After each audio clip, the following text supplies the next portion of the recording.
everyone. Welcome to another episode of Diplomas and Doubts. I'm Beatrice. And I'm Claire, and we do not have a guest today. No, we don't. We do not have a guest. However, we do have a very important announcement from our lovely co-host, Claire Moore. Take it away! Oh my gosh, you guys, in that first episode, I promised you an update, and I have one. I'm so happy to announce that this week, I started a new position. I'm now a communications coordinator and administrative assistant at the University of Portland's Pamplin School of Business. Yes! She got a full-time job, people! We did it. We got a career position. Amazing. That's awesome. I'm so happy for you. Very proud. How does it feel? It feels great. Like, there was a little bit of pressure because I was like, this is it. Like, I'm starting my career right now.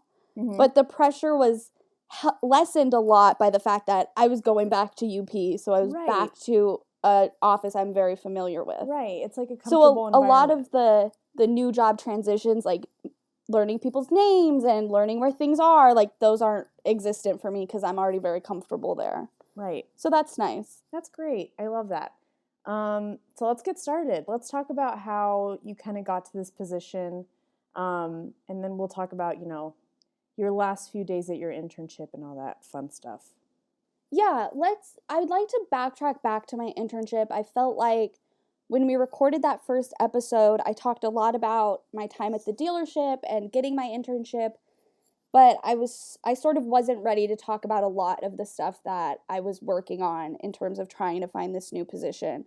So I'd love to backtrack and talk about my sales and marketing analyst support internship at Daimler Trucks North America. It was great. It was really, really great. It was 6 months, and I worked with the Freightliner sales and marketing team, and it really felt like a dream come true. I was so happy to be in that corporate atmosphere, and I really loved the culture. It was really exciting to be in a huge office and to be on the 9th floor of a brand new building and to work with people that had come over from Canada and Mexico and Singapore and Germany, and to just have so many different people on one team. That was sort of always the work culture I always dreamed of being in. And I mean, I talked a little bit about this, but I love the building I was in. I was on the 9th floor, and so, in the winter I would drive to work and watch the sunrise from the 9th floor, and I loved how it was so easy to get work done in that environment, and I really just loved being in that office. And I loved that it was a culture where I saw that everybody who was there knew that they had opportunities to stay there and to grow there. And so that was one of the reasons why I was really hoping that I could stay there after my internship ended. But I knew that Daimler is sort of majority engineering, and that is not where I'm at. So I knew that was sort of going to come down to the luck of the timing. So, it didn't work out maybe how I had hoped it would, but I still am really grateful for that experience and grateful that I spent the 6 months there. That's cool. And I've seen many pictures of your building, and it's fantastic. I'm very jealous of your work environment. It's gorgeous. So from your internship, talk about, what you learned, what you loved about the internship other than, the building, and then what you'll miss. Oh my gosh, drag me. Okay. What I learned, so I finally got some good event planning experience. I found in my job search a lot of marketing positions are sort of calling for event planning experience, and I still don't really have enough of that to call myself an expert there. I think event planning is sort of a difficult thing to get experience in. I don't know how somebody our age sort of has experience in that. That sort of feels like a niche skill set right now in our careers, So I was really happy that I got to help with the Sales and Marketing Leadership Conference in December. That was 200 people here in Portland, and I took care of a lot of the list management and the RSVPs and as well as the sort of breakout materials. So that was a really good experience. I was grateful for that experience. And then they also have a new initiative at Daimler called CX at DTNA. So it's customer experience. And they had their first customer experience day at the end of November. And I was able to help with that. It was a huge event because it was company wide, but I was able to help with that. I had sort of a small role. I scheduled a couple of groups to go visit local dealerships, which was obviously really fun for me because I had come from a dealership. So it was nice to sort of bridge those worlds together for that project. And that gave me those two events, the leadership conference and CX Day. Those gave me a lot to talk about in interviews. So I got to talk about my event planning skills that I was starting to accumulate, as well as sort of my passion for customer experience, and that I really got comfortable talking about that as I went through the interview process for a few of the jobs we'll talk about later.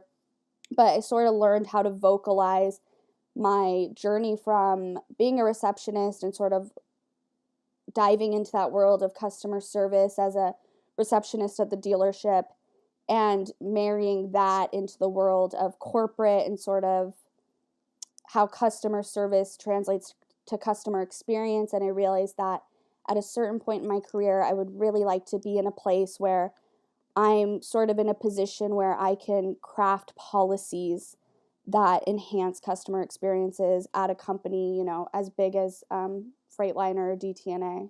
Are you going to miss anything? Beatrice, I already miss trucking.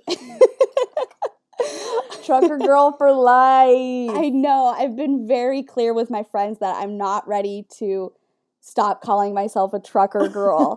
Like, I know it was only 10 months, but it felt so much longer. And I had never known what industry I was going to end up in. So I was so happy to end up in trucking. And I'm really excited about the future of trucking and the future of freight. I think, you know, with new technologies like electric vehicles and autonomous technology, as well as, you know, infrastructure changes in the country, I think the future of freight is bright, and I hope someday to find myself back in it. I would love to be a trucker girl again. Aw, that's great. Okay, so let's talk a little bit about your job search. How did you start? Like I said, I really wanted to end up at DTNA, so I was really watching the internal and external job boards, and I was just hoping to find something that would work for me. And so I started with a support specialist position that opened up at DTNA, and that's support specialist is sort of the phrase they use for administrative assistant, but it's a little bit more than that because it is some sort of content and event planning roles. And so I ended up interviewing for that position, and I just didn't feel like it was going to be right. I didn't feel like I was ready to sort of commit my career path in that direction. So yeah, I really started my job search looking at what was internally happening at DTNA. And then I sort of started to branch out. So, you know, next I applied for jobs at the University of Portland, and I applied to some other sort of big industry is what I call it. So I applied to Oak Harbor Freight and PG&E in the city of Portland and Johnstone Supply. And I also applied for a number of positions through the temp agency I got my summer job at the dealership at. That agency is called Campus Point. So, you know, I was just all over the place. I was just doing some sales jobs and some digital marketing jobs and some executive assistant jobs, and just sort of, I was trying to find where I thought I would end up happy, but as I got further into the job search, it sort of ended up wherever I had a little bit of experience. Right. Which makes sense. And, you know, there were low points in the job search. There were, I mean, it was only, I only ended up being in the job search, I guess a month and a half, almost 2 months.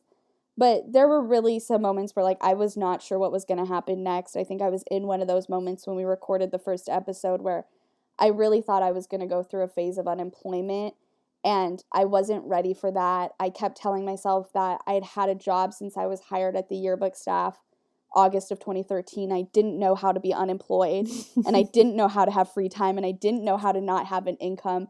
And I was very stressed and worried about what any sort of phase of unemployment was going to look like for me. I did not know how to approach that. And so I really set my sights on not having a break between my internship and my next position. And that's just what I got, so I can't complain about that. Yeah, look at you now, full-time job. Full time. You're all set. So after you spent your time applying to all these different places, where did you eventually get interviews? Sure. So I got that interview for the support specialist position at DTNA, and it was my first interview in a long time, and I did not feel like I did great. But, I was very grateful my supervisor helped me get that interview, and that I did sort of get an audience with the VP of engineering there. But that position didn't work out. I sort of knew that wasn't going to happen. I had a phone interview for a digital marketing job at Papa Murphy's, which is a local pizza place. Well, yeah, it's a chain. And that phone interview, honestly, I was grateful they gave me that phone interview. I probably wasn't qualified for that position at all. And then I had 2 phone calls with this company called Walsworth, which is a publishing company I worked with through my high school and college yearbook staffs. And they were interviewing me. They're in Kansas City, so the interviews were over the phone. But I was in the process discussing with them sort of a mobile representative job. And the prospect of it was very exciting. I think there's sort of a universe where I was probably happy there, but it was a little bit up in the air. So you didn't really know how much you would be traveling or where you would be or how long you would be there. And I wasn't really sure I was ready to commit to that. And it was a little bit unclear because they were just going back and forth between, oh, every day you go home, to you throw your things in a storage unit and we fly you to your parents' house over spring break. And I was just like, those are 2 different worlds. So like I need to know what those mean. So I didn't move any further forward with that. I had a Skype interview scheduled with them, but I ended up canceling that because I accepted the position at UP. And then I actually interviewed for a different job on campus. So I interviewed for a degree work specialist in the registrar's office. And I sort of knew going into it that it wasn't something I could do long term. I knew it was something that like maybe I could have done for the summer, but not something I was really ready to commit to. So I didn't feel comfortable sort of in that interview or moving forward with that position.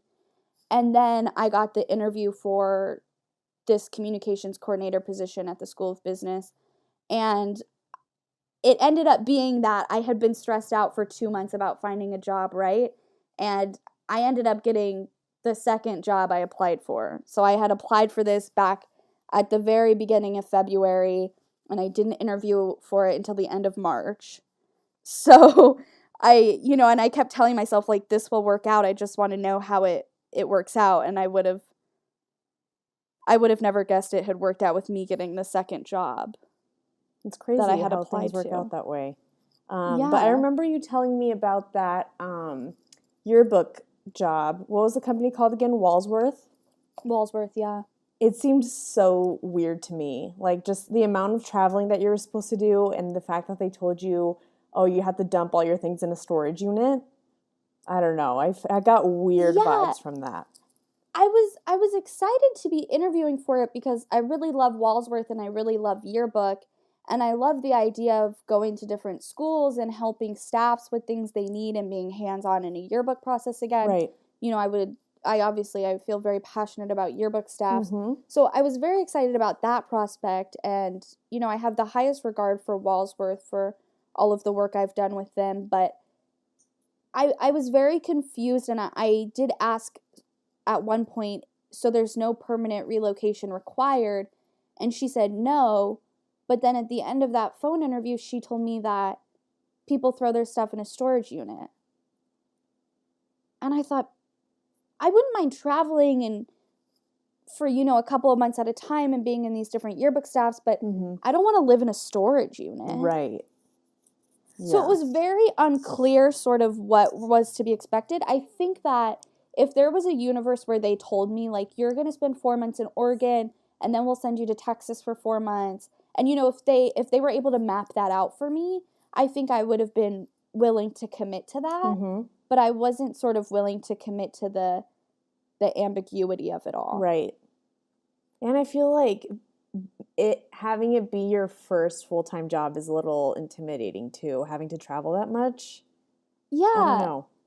And sort of being at Daimler and being in that world of sales, I was sort of starting to accept that I would end up in a position that required a significant amount of traveling. And that's why I was okay initially with this Walsworth job, but sort of by the end of it, I realized I felt like I was just going to be living like a gypsy. I wasn't ready to commit to that. Right. Yeah, it's a big commitment. Yeah. So, daunting question, who rejected you? I would love to talk about who rejected me. Honestly, moment of silence for these companies. I don't know what's going on in their HR departments. They don't know a good thing when they see it, y'all. So I have 2 lists. So first of all, this is everybody that's rejected me in the past year. You're prepared. So that's 3 rounds of looking for a job. Okay. So first, let's do people I just never heard from. Just were not even smart enough to email me back. That's the worst. The worst. Oak Harbor Freight. OMSI, it's a museum in town. Ad Parents. Hannah Anderson, it's a kids' clothing company. Pacific Office Automation. Knott's Berry Farm. RVC. Kaiser. Fuller Events. Michaels. Sinclair Broadcasting Group, and Tillamook. Wow. Never got a response. But you know what? Even worse, the people that were bold enough to really say no. Rude. First of all, Disney. Disney, what's wrong with you? Insight Global, the Getty, the Portland Water Bureau, that one hurt, honestly. Cambia, Portland General Electric, AB InBev, which of course is Anheuser-Busch. I don't even drink. Johnstone Supply and Papa Murphy's. The Marriott. The City of Portland's Office of Government Relations. Damn. They all said no to me. Can you believe that, Beatrice? They're kicking themselves. It's their loss. Thank you. I agree. 100%. Wow, what a list. I know. It is such a list. So this is a question that I always ask people that are applying to jobs. Like, I asked it a lot towards the end of senior year because I had no idea how to answer these questions. How do you take the end of the interview questions? Like, when you're having an interview for a job position and they say, what questions do you have for us? Because I was always taught, like, don't say no, that you don't have any questions. And my go-to question was always, what is an average day like in your office or in this job position? Because I really didn't know what else to ask. So what were some of the things that you asked? Yeah, I always resist the urge of asking that question you just said, because I found a lot of the times I would be in interviews and they'd be like, this is such an exciting position. There's something different every day. But you want to ask that question, right? You want to ask, okay, but what am I going to be doing? Right. What does a day look like for me? But, you spend the whole interview and they're telling you, every day is different. And that's not helpful. That's how I felt when I was in the Walsworth interviews too. I wanted to know what that meant, but, they don't have an answer because they're already telling you they don't know when they say that. So my end of interview questions, you guys should be charging me a fee for these. These are really good. Take out your notes. Get ready, people. So my first one, and I get a compliment every time I use this, is how would you define success in this position? Wow. And I really like this for a number of reasons. So first, if you're being interviewed by multiple people, they each have to answer. So you're sort of asking everybody a question. it also gives you an opportunity to see what they're weighing the most heavily, and then you'll have a chance to respond to that. So if they're sort of emphasizing something that you're really interested in or you're really excited in, that's a really good time for you to vocalize that, whether you have already done so or not. And if they're vocalizing that they're really weighing something heavily that you didn't get to talk about yet, this is your opportunity to talk about it. So it gives you a good judge to see what matters the most, and it gives you an opportunity to speak to that. And my second question I ask is, how would you like to see a candidate prepare for this position? And if you're really, really bold, you can word this as, how would you like to see me prepare for this position? But I'm usually not that bold. So I usually say, how would you like to see a candidate prepare for this position? And that sort of gives them an opportunity to consider if they think you're prepared. And if not, they can give you feedback about your interview or your experience. And so it's an option it's a question that leads them to consider your qualifications as they answer, and an opportunity for them to also give you feedback. So those are my end of interview questions. I swear by them. They did me well this interview round. Those are two very good questions. They're very eloquent and very professional. I'm a big fan. I might steal those for the next time I'm in the interview process. Let's talk about this wonderful new position that you got going on, that you just started Monday. We're recording this Tuesday night, by the way. Yes, today's my second day on the job. So you're a communications coordinator, right, and an assistant? Yes. Okay. Yes. So what's the job description? What are you doing there every day? So I'm really excited about this job because I feel like it's sort of a marriage between my two skill sets. So it's a lot of content creation, photographing events and writing copy and posting to social media and, doing a monthly bulletin and all of these things that I did a lot of when I was at the Log, when I was still in school, and when I interned at the Children's Museum before senior year.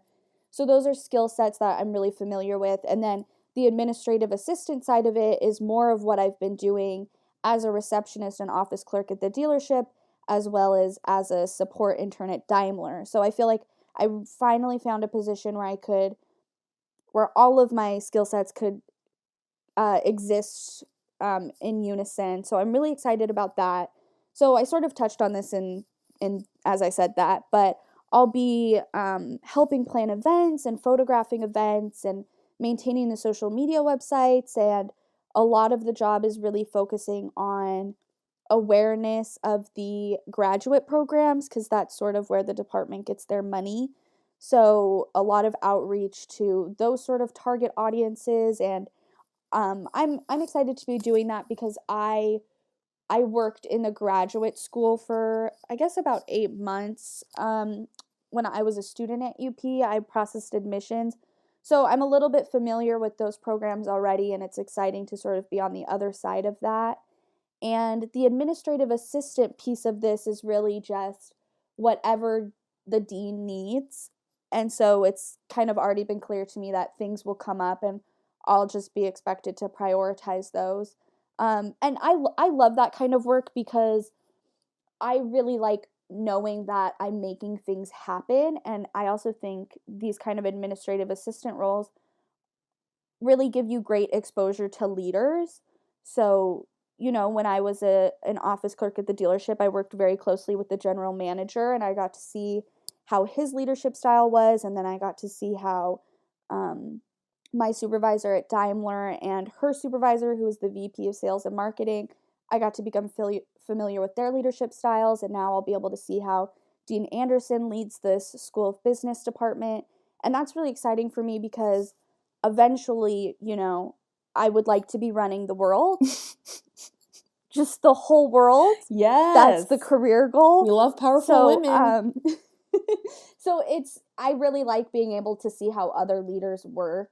How does it feel to be back at the university where you studied? It feels great, honestly. Like I said, a lot of that new job transition doesn't exist for me. I already feel comfortable. I'm on the fourth floor of Fran's and I'm in a glass office, and that's very cool. And I've been in the neighborhood for the year since I graduated, so it's really nice to work in an office that doesn't open until 8:30 and that I just walk to. That feels really great. My dad always told me commuting is for suckers, and I could not agree more that I'm walking to work. That's really That's a cool. luxury, by the way. That is amazing.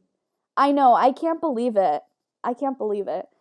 So that's really nice. And, I love the university. So it's really great to feel like I'm back serving. And, I didn't expect to end up back here, but I think it's a really great opportunity. And, we mentioned this is sort of my first career position, which is to say it has benefits. And one of the benefits is tuition remission after 90 days of employment. So I can take 6 credits at a time for a total of 18 credits a year at 95% tuition remission. And that feels like a real privilege because, I had said in the first episode that I was sort of waiting to see what I decided to do for grad school. And I didn't think that that was going to be something I could think about for a long time. I didn't think I'd be in the place financially where I could even think about applying for that. So to be in an opportunity where I can sort of even just start accumulating credits to transfer to a different program, or just to start, just to be in the position where I can financially afford to take any classes at all, feels like a really, really big privilege. And I'm already I'm only on my second day, so I'm definitely getting ahead of myself, but I'm okay, we talked about this before. I have financial anxiety. Everybody hit me That's up nothing if you have new. financial anxiety. Would love to talk about it. But, the fact that I always wanted to get an MBA and to go back to school sort of did cause financial stress for For me, sure. even though I'm so far away from it. So that feels like a weight that was almost on my chest has already been lifted. So I feel very grateful for that. That's awesome. 95%. That's a I big, know. big deal. Yeah, I'm very grateful. Okay, so like you said, it's only your second day. Only my second day. But how's it going so far? Like, how do you like the vibe of the office, the people that you're going to be working with? How's it going? It's going great. So, my first day was yesterday, Monday, and it was still Easter break for the university, so there were no students in. So, today was sort of a good taste for how it will be with students and faculty coming in and out. And it's been great. It's really exciting. It's great to see, everybody that I had worked with as a student. So even when I went over to HR to get my paperwork done, I had worked in human resources my senior year. So everyone was really happy for me, and that was so Aw. sweet to see how welcoming everybody was for me even over there.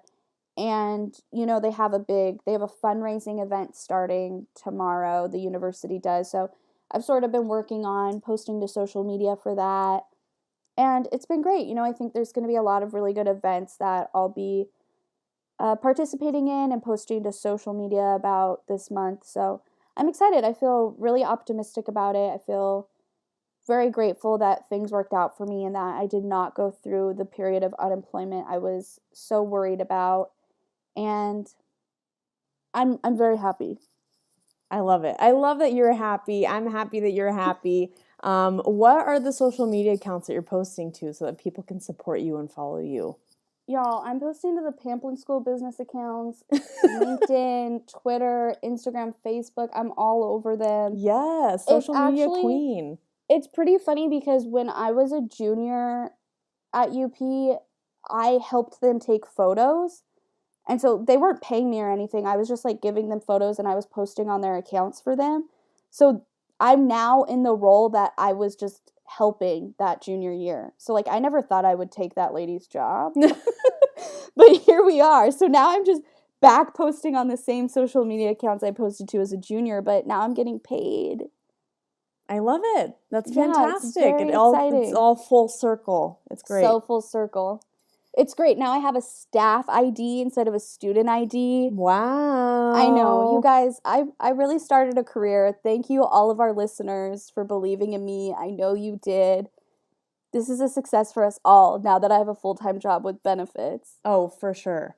And it only took me 11 months after graduation, you guys. If you're about to graduate and you're stressed out about not having benefits, fuck benefits.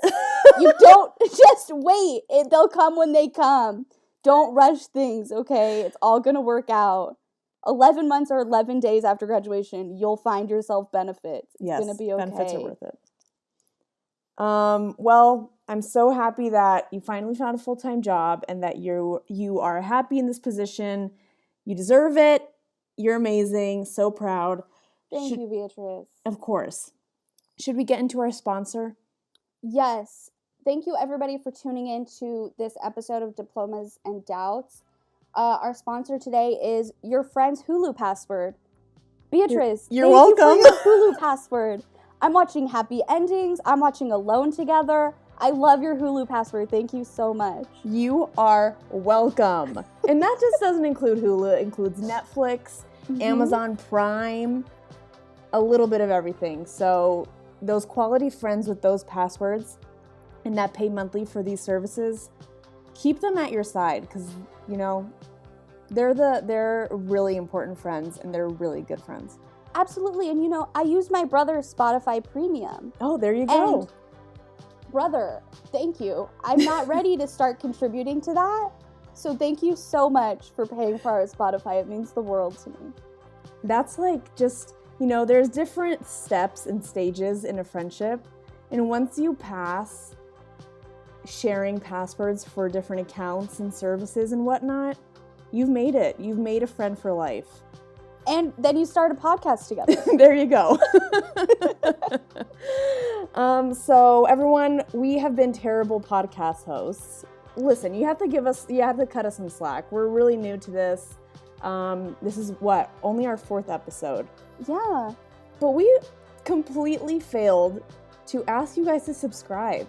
In our trailer, we asked you to subscribe, but we haven't done it since. So please subscribe to our podcast so that you get our podcasts wherever, I guess in the podcast app or wherever you listen to podcasts. It's also on our SoundCloud if you prefer to listen there. And also follow our Twitter. It's at Diplomas Doubts with no and in the middle, just Diplomas Doubts. I think we're going to start sharing a little bit more because right now we're just sharing when we upload new episodes, but we need some more activity on the Twitter, so. You know what I'm ready to do? I'm ready to expose my resume. Ooh. Does everybody want to see my resume? I would love to share my resume. That sounds fun. I'm ready to do it, you guys. We're going to tweet it. It better go viral. You better go follow to be the first to see Claire's resume, everyone. Well, thanks for listening to another episode of Diplomas and Doubts. Next week we'll have a new guest. We don't know who it is yet, but we're excited to have them on. So yeah, thanks again for listening. Bye, everyone. Bye. Thank you.